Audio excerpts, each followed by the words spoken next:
all of yourselves for having come along, and in particular,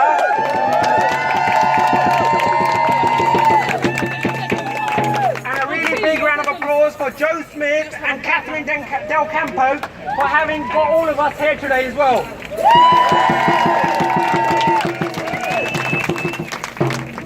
Look, it's very important that we stand in solidarity with people and that we stand up against bigotry, against the politics of hate and division.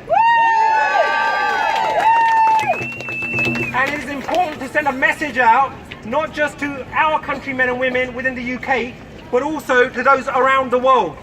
It is important also to note that this is not a protest against the US. It is not a protest against the American people with whom we have shared values with them, and we are always thinking of their well-being as well. And it's important to know that the majority of the American people didn't actually vote for Trump. But why is it so important that we come here?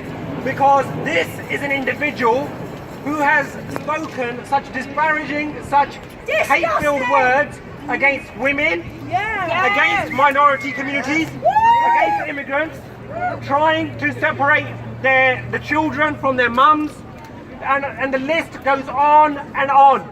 But why we need to always make sure that we stand in solidarity is because if we didn't do this, then that would normalize the behavior of people like Trump. And for those in our country who say, well look, it's important in terms of trade that we just try to appease him. I think that history shows that whoever has tried to appease him has always lost out in the long run. Whether that is his own supporters, the likes of Steve Bannon and others, or whether it is other countries around the world. Now, if we look at what's happened with those that share values, if we look at the Europeans, we have always had a very, very close relationship with the EU. But what has he done? He has put us further away from the American people than ever before. In the last 2 centuries, I don't think any American president has done that to us. If we look at what he's actually doing within the North American region, he has, because of his trade wars, he has put a schism in between Canada and the US, and rather than trying to build bridges with people in Mexico, he's trying to build a wall. And by calling Mexicans rapists, I think he is trying to he's trying to malign the whole environment around his neighbouring countries. But we need to make sure that we don't fall for any of that. And to our Prime Minister, this, by the way, is not about Labour, Tory or Lib Dem. It's not about Republicans or Democrats.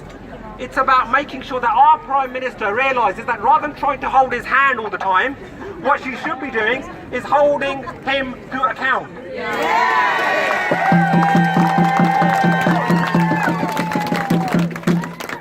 But thank you so much to all of you that have taken your time out to make sure that our voices are heard.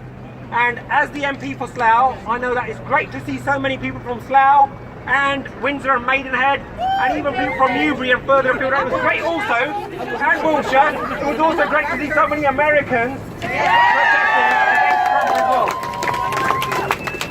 And I hope Her Majesty is listening as we're speaking within Windsor Castle as well. But I am no doubt that the Prime Minister will be listening, because while she is trying to cozy up to him, what he has been doing is saying that it's great. It would be great to have Boris Johnson as Prime Minister. That, ladies and gentlemen, is what appeasement gets you. So that is why we don't appease individuals like that. We need to stand up to bullies, and we need to make sure that we stand in solidarity with others with shared values across our globe, and we make sure that we stand up against those that are trying to rip up the climate change accord that we have built up, trying to make sure that we have a better environment for our next generation, and that we have a more cohesive and integrated community, not just within Britain, but also around the world. Thank you so much, and well done. More power to your elbow as well. Thank you.